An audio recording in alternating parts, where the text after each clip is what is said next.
बुरी से बुरी हालत में भी, बहुत बुरी हालत में भी, मतलब मैं मिनिमम भी बात करूं तो कम से कम 3 लाख बच्चे ऐसे रहे हैं जिन्होंने 10th CBSE में मोर देन 90% स्कोर किया है। मैं 3 लाख बहुत कंजर्वेटिव होके बोल रहा हूं, मेरे पास कोई ऑफिशियल फिगर नहीं है। I have not gone through any news yet जिसमें कुछ फिगर मुझे ऐसा पढ़ने में आया हो, पर मैं ऐसा मानकर चल रहा हूं कि 3 लाख, मतलब अगर ये 3 लाख की जगह 5 लाख भी हो तो कहना गलत नहीं होगा। और ये तो किसकी बात कर रहा हूं मैं, सिर्फ CBSE। ऐसे ही पूरे भारत में सारे स्टेट के अलग बोर्ड हैं, MP board, Rajasthan board, UP board, Bihar board, Jharkhand board, Gujarat, Maharashtra, सबके है कि नहीं बोर्ड। ICSE का तो रिजल्ट अभी आना बाकी है और उसमें तो बहुत लोगों के बनते हैं। आप ये मानकर चलना, बहुत ऑनेस्टली बताऊं तो पूरे इंडिया में कम से कम 25 लाख बच्चे ऐसे होंगे जिनके मोर देन 90% बनेंगे 10th में। हाउ मनी, कितने लाख? 25 लाख बच्चे ऐसे होंगे जिनके कितने बनेंगे, मोर देन 90%। सारे बोर्ड को मिलाकर, अलग अलग मीडियम भी अभी है, इंग्लिश मीडियम और हिंदी मीडियम। और नॉर्मलाइज मैनर में क्या होता है, जैसे ये MP, UP, राजस्थान, बिहार, झारखंड, इनमें हिंदी मीडियम वालों के ज़्यादा परसेंटेज बनते हैं, इंग्लिश मीडियम वालों से ज़्यादा बनते हैं। क्यों बनते हैं? उसके पीछे गवर्नमेंट की एक सोच होती है। गवर्नमेंट क्या करती है, लोगों को ना खुश रखने में वो करती है कि खुश रहें वो लोग, भले ही गंवार रहें, अनपढ़ रहें, बेरोजगार रहें, पर खुश रहना चाहिए। कह रहे यार बहुत अच्छा काम चल रहा है, बोलो देखो गवर्नमेंट स्कूल वालों के कितने अच्छे परसेंटेज बन रहे हैं, गवर्नमेंट स्कूल वाले बच्चे कितना अच्छा परसेंट बनाते हो, प्राइवेट स्कूल वाले देखो कितना कम परसेंट बना रहे हैं। तो वो परसेंटेज बन नहीं रहा है, गवर्नमेंट उनको जानबूझ के परसेंटेज दे देती है कि ताकि लोगों को यह लगे कि गवर्नमेंट स्कूल बहुत अच्छे हो गए। जैसे अभी एक RT का नियम आया, वो राइट टू एजुकेशन, जिसमें क्या हुआ 8वीं तक सबको फ्री में एजुकेशन मिलेगी। तो वो जिनको फ्री में मिल रही है वो उसका फायदा उठाते ही नहीं है, वो मटे गस्ती में लगे रहेंगे। वो उनको मालूम है 8वीं तक तो पास होना ही है, कोई फेल करेगा ही नहीं। अब आपको जब चिंता ही नहीं है तो फिर आप क्या पढ़ोगे? जब चिंता होगी तो आप पढ़ोगे, वरना काहे की वो। तो उसमें लोग क्या कर रहे हैं, लोग ही टाइम पास कर रहे हैं बहुत सारे लोग। अब मैं वापस से उस मुद्दे पर आ रहा हूँ। तो हिंदी मीडियम वालों को परसेंटेज ज़्यादा बन रहे हैं, क्यों? अरे यार देखो क्या है, लोगों को क्या बोलने में रहेगा कि देखो गरीब का बच्चा इतना अच्छा कर रहा है यार। जबकि गरीब का बच्चा हो या अमीर का बच्चा हो, उसको परसेंटेज बनाने के लिए, उसको IIT में जाने के लिए उतने ही मार्क्स लाने हैं। गलत बोल रहा हूँ मैं? पर कुछ ऑनलाइन प्लेटफॉर्म भी क्या होते हैं, वो जो गरीब को ज़्यादा ग्लैमराइज करते हैं कि देखो गरीब के बच्चे ने करा इसलिए वो ज़्यादा महान है, अमीर के बच्चे ने। मैं तो आज की डेट में बोलूँगा कि जो जिसको घर में सारी चीज़ें मिल रही हैं उसके लिए ज़्यादा मुश्किल हो गया है, क्योंकि जब उसको सारी चीज़ें मिल रही हैं उसके बाद भी अगर वो पढ़ रहा है तो बड़ी बात है। जिसको नहीं मिल रही, हमारा जैसों को, हम गरीब है, मैंने सुबह तुमसे बात करी कि मैं तो गरीबी में ही पढ़ा हूँ मैं, तो हमारे को जब कुछ मिल ही नहीं रहा था तो हमारे पास पढ़ने के अलावा कोई चारा था ही नहीं, हमको पढ़ना ही पड़ेगा, मजबूरी है, क्योंकि नहीं पढ़ेंगे तो रोटी खाने के भी वांदे हैं। लेकिन जिसको घर में सब कुछ मिल रहा है वो अगर पढ़ रहा है तो लगता है कि यार इंटरनेट या सोशल मीडिया का त्याग उसका है जिसने त्यागा है, जिसको मिला ही नहीं उसने क्या त्यागा। सवेरे मैं जो कहना चाह रहा हूँ तुम्हारे से कि अगर तुम्हारे पास में इंस्टाग्राम, स्नैपचैट की एक्सेस है और फिर भी तुम यूज़ नहीं कर रहे हो तो बड़ी बात है। अगर तुम्हारे पास एक्सेस है ही नहीं तो फिर कोई बात ही नहीं। ठीक है, मैं फिर से वापस से उस बात पर आ रहा हूँ। तो क्या हो रहा है, गवर्नमेंट कई बार उस चीज़ों को ग्लैमराइज करती है, सोशल मीडिया भी ग्लैमराइज करेंगे कि अरे यार देखो गरीब के बच्चे ने ऐसा करा, जबकि वो मेहनत सबको बराबर करनी है। ठीक है, अब मैं वापस से स्टैटिस्टिक्स पर आता हूँ। कितने लोग हैं जिनका 90% अबव है 10th में? And still this I am telling you in a very conservative sense, क्योंकि ये तो अगर मैं बात करूँ तो बहुत आराम से 2-2.5 लाख बच्चे ऐसे होंगे जो MP में जिनके 90% अबव होंगे, MP बोर्ड में। और मैं बार बार बोल रहा हूँ हिंदी मीडियम वालों के, गवर्नमेंट स्कूल वालों के और ज़्यादा होंगे, क्योंकि वो उसको गवर्नमेंट बताती कि देखो गवर्नमेंट स्कूलों में पढ़ाई कितनी अच्छी चल रही है, जबकि कोई पढ़ाई नहीं चल रही, कोई पढ़ाई नहीं चल रही। हमें पता है, अगर कई वहाँ के बच्चों को से बुलाकर न्यूटन के 3 लॉज पूछ लेंगे तो उनको वो नहीं आएंगे कि कौन से 3 लॉज हैं। ये सीरियसली बता रहा हूँ तुम्हारे को। अब फिर से उसी फिगर पर आ रहा हूँ। कितने लोगों ने 90% अबव बनाया है?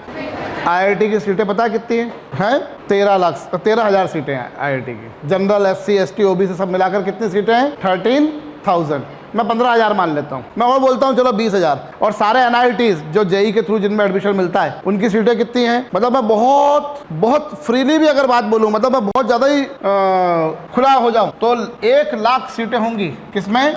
JEE में। 1 लाख सीटें होंगी। किसमें? नीट में। कितनी सीटें हैं? कितनी हो गई? कितनी सीटें हो गई? 2 लाख। आप CA, CS वगैरह के बारे में, क्लैट के बारे में बोलोगे तो क्लैट में मुश्किल से 2,000 सीटें। कितनी सीटें क्लैट में? चलो मैं उसको भी मान लेता हूँ 5,000, और भी ज़्यादा कर लेता हूँ। ये क्लैट में मुश्किल से 500 सीटें। काय में? IP मैट, वो भी मैंने ज़्यादा बोल दिया तुम्हारे को। ठीक है, गिनती के कुछ गिने चुने IIMs हैं जो है IP मैट का एग्जाम कंडक्ट करवाते हैं। मतलब मैं अगर ये सारी जितनी कॉम्पिटिटिव एग्जाम है, मैं अगर CA, CS की बात करूँ, CA, CS फाउंडेशन के बारे में बात कर लूँ तो चलो मैं वो भी 10,000 मान लेता हूँ, जो कि है नहीं, फिर भी मान लेता। आप तो सारे फिगर्स जोड़ लो, सारे फिगर्स मुश्किल से कितने आएंगे? ये कितने आएंगे? 3 लाख। सारी कॉम्पिटिटिव एग्जाम्स को जोड़ लो, CUET भी जोड़ लो आप, तो भी कितने सीटें हैं? अब आप जरा इमेजिन करो 25 लाख बच्चे ऐसे जिन्होंने कितना 10th में कितना बनाया है 90%। अगर इन सारी एग्जाम्स में सिर्फ और सिर्फ 90% अबोव वाले ही सिलेक्ट हो रहे हों, सिर्फ और सिर्फ 90% अबोव वाले ही सिलेक्ट हो रहे हों, तो भी 22 लाख बच्चे ऐसे होंगे जो किसी भी एग्जाम में सिलेक्ट नहीं होंगे। और मुझे एक बात बताओ, क्या ऐसा है कि सिर्फ 90% के अबोव वाले ही सिलेक्ट होते हैं? बिल्कुल नहीं। आपको आपके इसी जगह पर जहां आप बैठे हुए हो, इसी जगह के, इसी सरदाना के हॉस्टल के ऐसे बच्चा जिसने 10th में मात्र 58% बनाया, कितना, वो भी एमपी बोर्ड से, सीबीएसई से भी नहीं, वो पहले ही अटेम्प्ट में नीट में सिलेक्ट हुआ और अभी गवर्नमेंट मेडिकल कॉलेज इंदौर में जाकर बैठा है। पहले ही अटेम्प्ट में फ्रेश में, जिस नीट के लिए कोटा में लोग जाकर 4-4, 5-5 साल का ड्रॉप लेते हैं, या आजकल तो ऑनलाइन प्लेटफॉर्म के चक्कर में और ज़्यादा लेने लग गए कि हम सिलेक्ट हो जाएंगे, क्योंकि उस पर दिखाते हैं कि देखो कैसे सिलेक्ट हो, जबकि वो सब फेक होता है और लाखों में से कोई कुछ बच्चे सिलेक्ट होंगे। एनीवेज, मैं वापस उस बात पर आ रहा हूँ। ऐसे बच्चे जिनको, जो मेरे पास में किसी और स्कूल से आए, अभी तो यहाँ पर खुद का स्कूल है, खुद का बोर्डिंग है, जब मैं केवल लोकल बच्चों को पढ़ाता था, ऐसे बच्चे जो किसी एक स्कूल में पढ़े देवास के ही, और वहाँ पर उसको बच्चे को मैथमेटिक्स देने से मना कर दिया कि तुम मैथमेटिक्स नहीं लो, तुम मैथमेटिक्स लोगे, तुम इसलिए क्यों, तुम्हारे मैथ्स में मार्क्स देखो 10th में कितने कम आए, तुम इतने कम मार्क्स आए तुम्हारे कि तुम मैथ्स लोगे तो फेल हो जाओगे। वो बच्चा मेरे पास में आके पूछता है कि भैया मैं क्या करूं? मैं उसको बोलता हूं बेटा देख, तू एक काम कर, तू सोच ले, सब्जेक्ट तू जीवन भर साथ में पढ़ेगा, जीवन भर पढ़ेगा तू, और स्कूल तेरे साथ में कब रहेगा? सिर्फ 2 साल, 11वीं और 10वीं तो तूने कर ही ली ना, अब स्कूल कितने साल रहेगा और सब्जेक्ट कब रहेगा? अब तू डिसाइड कर ले कि तेरे को 2 साल स्कूल का लालच रखना है कि पूरा तेरे को जीवन भर का सब्जेक्ट का करना है। उसने स्कूल छोड़ के दूसरे किसी स्कूल में एडमिशन लिया और पहले ही अटेम्प्ट में IIT JEE में सिलेक्ट हो गया, जनरल कैटेगरी से। उसका भैया भी मेरे पास में पढ़ के जा चुका है, मैं NIT भोपाल में पढ़ा हूँ, तीनों भाई पढ़ो, तीनों भाई सुपीरियर जीनियस। ऐसे बच्चे मेरे पास में ऐसे पढ़े जो गन्ने का ठेला लगाते हैं, गन्ने का जूस का ठेला लगाते हैं और वो सिलेक्ट हुए। ऐसे जो बिल्कुल झोपड़ी में रहते हैं यहाँ पर कुछ दूरी पर, वो बच्चे सिलेक्ट हुए पहले ही अटेम्प्ट में, पहले ही फ्रेश अटेम्प्ट में, और वो भी जनरल कैटेगरी से। मैं पुनः बोल रहा हूँ, अगर ये 25 लाख लोग ही केवल देना तो भी 22 लाख इसमें सिलेक्ट नहीं होने वाले। और ऐसा भी नहीं है कि केवल फ्रेशर्स देते हैं, ड्रॉपर्स भी देंगे, अभी उनको तो काउंट किया ही नहीं है। समझ रहे हो मेरी बात को? एक्चुअली होता ही है कि when we score high in 10th class तो एक्सपेक्टेशंस आर हाई।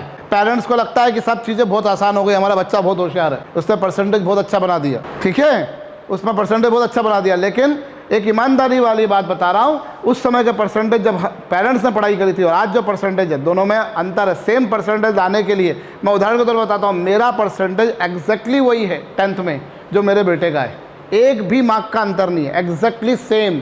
लेकिन हम देखते भाई उसको परसेंटेज उतना बनाने के लिए कुछ मेहनत ही नहीं करनी पड़ी, और अब मैं पढ़ पढ़ के अधमरा हो जाता था। अब मैं सोचूं यार मेरा बेटा तो बहुत होशियार है यार, मैंने इतनी मेहनत करके परसेंटेज बनाया और उसने तो इतनी कम मेहनत में परसेंटेज बना दिया, उसको तो कुछ करना ही नहीं पड़ा, खेल खेल में बना दिया। तो वो तो चूंकि मैं इस फील्ड का हूँ तो मुझे मालूम है कि ये आज की डेट का वो जो 80% है वो उस जमाने के 40% के बराबर है, या 50 के बराबर होगा, 60 के बराबर होगा, उससे ज़्यादा के बराबर नहीं।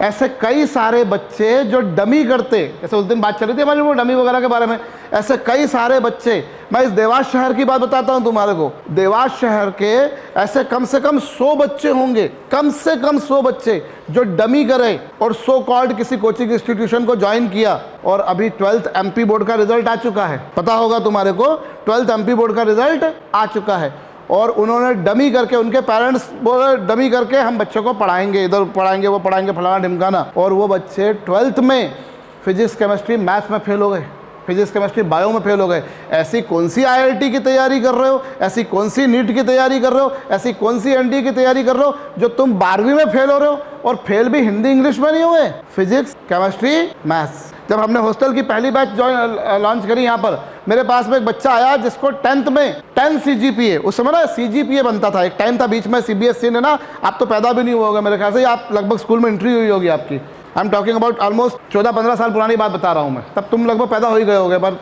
तुम्हें क्या पता पढ़ाई क्या होती है उस समय, ठीक है। वो दौर था जब 10th में ना CGPA बनता था, पॉइंटर्स मिलते थे, जैसे IITs में मिलते हैं पॉइंटर्स, NITs में मिलते हैं वैसे पॉइंटर्स मिलते थे। तो एक लड़का ऐसा मेरे पास में, आर्यमान सिंह राठौर, महाराष्ट्र का बच्चा था, उसका 10th में कितना परसेंट CGPA 10, पूरा 10, मतलब हर सब्जेक्ट में उसको फुल पॉइंट्स। अब उस बच्चे से आप क्या उम्मीद करोगे, यार बहुत पढ़ने में होशियार होगा। वो कोटा गया, कोटा में उसने पढ़ाई करी, 11-12 में वहाँ पर पढ़ाई करी, और क्या रिजल्ट आया मालूम उसका? 12th में फिजिक्स केमिस्ट्री मैथ्स तीनों में फेल, तीनों में फेल। वो JEE तो बात की बात है, अभी ऐसे कई बच्चे मैं तुम्हें बता रहा हूँ जिन्होंने डमी किया, डमी करने के बाद फेल। पेरेंट्स को पता ही नहीं चल रहा कि वो बच्चा जो है वो क्या कर रहा है क्या नहीं कर रहा, पता ही नहीं है। और सबको ये लगता है अरे हमारा तो बहुत सुधरा बच्चा है, हमारी लड़की तो बहुत सुधरी हुई है। फेल कैसे होगा भैया, और वो भी उन सब्जेक्ट्स में। और जो पास भी हुआ तो कैसे पास हो रहे, 50% से, 55% से, 60% से, 65% से। अगर 75% नहीं बना आपका 12th में, तो आपको पता है आप IIT JEE एडवांस नहीं दे सकते। जानते हो आप इस बात को? You have to score how much, at least 75%, so that you are eligible for JEE advance. Otherwise आप JEE एडवांस में सिलेक्ट हो भी जाओ तो भी नहीं हो आपको एडमिशन मिलने वाला। तो फिर आपने ऐसी क्या तैयारी करी? इसलिए मैं बोलता हूँ भैया, इसलिए हमेशा मैं बोलता हूँ धरातल पर रहो, जमीन पर रहो, जमीन नहीं छोड़ना। ये मुगालते में नहीं रहना आपको कि आप कुछ भी कर लोगे आपका काम हो जाएगा, वरना तो मालूम पड़ेगा 11वीं 12वीं में फेल। और ऐसे कई बच्चे होते हैं जो आखिरी में 12वीं की परीक्षा आते थे वो छोड़ देते हैं कि हमको नहीं करना JEE वगैरह, हम तो 12th बोर्ड दे देते हैं, अभी बाद में देखी जाएगी। समझ रहे हो? मैं सच्चाई से अवगत कराऊंगा, और सच्चाई से अवगत रहोगे तो सिलेक्शन होगा। लोग बोलते हैं तैयारी करने, कई लोगों का ये भी होता है, जब मैं तैयारी करता था तो मैं बता रहा हूँ, कई लोगों का ये होता था कि अरे यार आप ना जब प्रिपरेशन करोगे तो उससे ना बोर्ड का रिजल्ट बिगड़ जाता है, बोर्ड का रिजल्ट बिगड़ जाता है। हमारे टाइम पर मुझे बहुत दोस्तों ने समझाया, 2 नाव का सवार रहेगा ललित डूब जाएगा, 2 नाव का सवार रहेगा ना डूब जाएगा, 2 नाव का। हमारे टाइम पर तो सब ड्रॉप लेते थे यार, किसी को पता ही नहीं होता था तैयारी क्या होती है, IIT क्या होती है, पता ही नहीं था। सीरियसली बता रहा हूँ, बोलो डूब जाएगा। और लिटरली सेइंग, बाय गॉड बोल रहा हूँ, मैंने वो तैयारी करी तो उससे मेरे को नुकसान नहीं हुआ, मुझे उससे फायदा हुआ। मेरा नॉलेज लेवल, मेरा सोचने का नजरिया बिल्कुल बदल गया, एकदम से इंटायरली चेंज। मैं कुछ अलग पर्सपेक्टिव से देखने लग गया था चीजों को, कुछ अलग पर्सपेक्टिव से देखने लग गया था। ऐसा क्यों नहीं, ऐसा क्यों किया, ऐसा क्यों नहीं किया।